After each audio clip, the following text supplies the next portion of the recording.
Do you feel like some of the weapons released in the last couple of war bonds have been a little lacking? If so, you're not alone.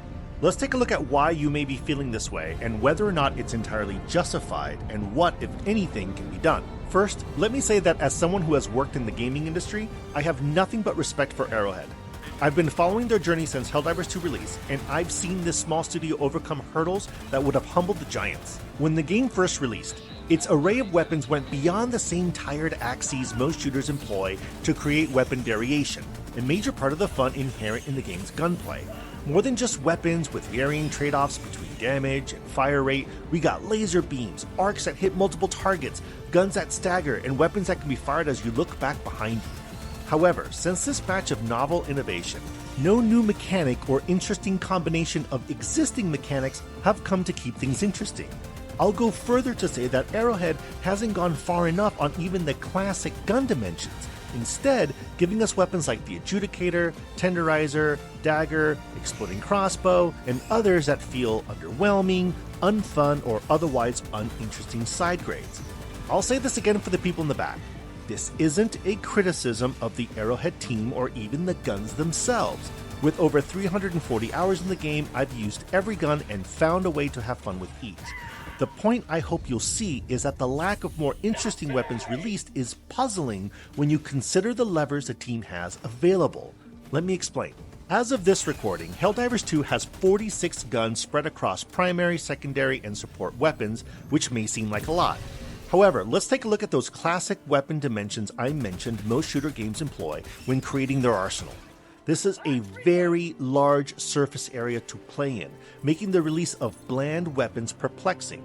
To be fair, the total surface area is smaller upon a second glance, since many of these metrics have a strong correlation, such as the inverse relationship between fire rate and damage. Moreover, there are bounds within these dimensions where you just can't go too far. For example, no gamer, ever, anywhere, likes guns with a high horizontal recoil. With that said, in my opinion, Arrowhead has been too narrow or completely lacking in the application of more common gun axes. This is even more puzzling when you consider the additional mechanics fairly unique to Helldivers 2, giving an ever wider sandbox from which to create memorable and interesting weapons. With so many dimensions to play with, seeing weapons like the Tenderizer is leaving the community wanting and left wondering why. Lastly, the fact that the game is PvE means it's largely free from the rigors of strict TTK balancing that plague most competition-based shooters. This doesn't mean that it's okay to have a weapon eclipsed by another by leaving some grossly overpowered, but rather that the team doesn't have to agonize over slight differences and deal with death threats because the game's current meta changed the TTK by a fraction of a second. So, what can be done? Well, a whole lot. Between the array of classic gun dimensions and the additional ones Helldivers 2 includes, the possibilities for dramatic side grades are there.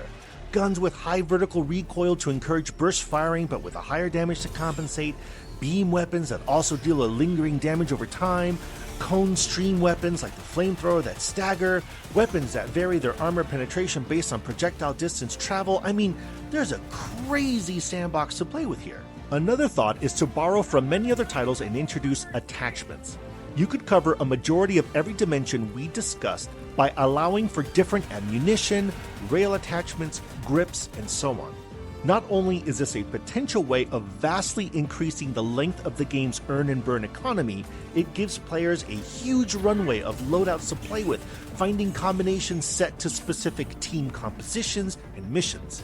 Finally, but perhaps the most challenging, would be to continue to increase the variety of enemies for which different niches are created for different guns. Enemies with a high healing rate can favor weapons with high burst damage, or enemies striking you from a long distance and using cover can necessitate longer reach weapons. Enemies with shields that require kinetic over energy weapons. I mean, this can keep going on and on.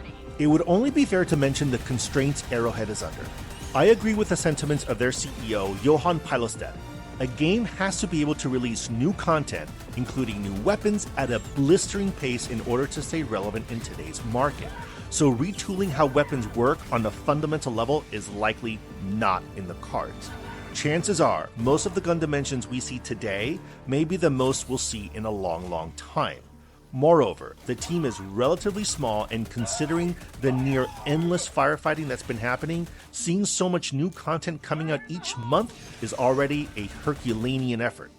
Also, keep in mind that the game is bound to what the game engine is capable of, one that, if memory serves, Autodesk discontinued support for some time ago. This is going to present a whole array of constraints as well as a mounting pile of tech debt the more mechanics you have to support. I'd like to finish by saying I'm encouraged by the progress this game has made, and I feel that given time, we'll see more interesting gunplay as the dust continues to settle. I think more balanced patches are definitely in our future, and with it, more ways for us to beat back those bugs, bots, and Protoss, Illuminates, when they return to our patch of space. If you feel like you've been let down by the latest release, in my opinion, it's more due to the pressures the team is under now than any fundamental limitation Helldivers 2 mechanics face. Until then, Helldivers, I'm going to grab my Pummeler SMG and get into my Hell Pod. Happy diving.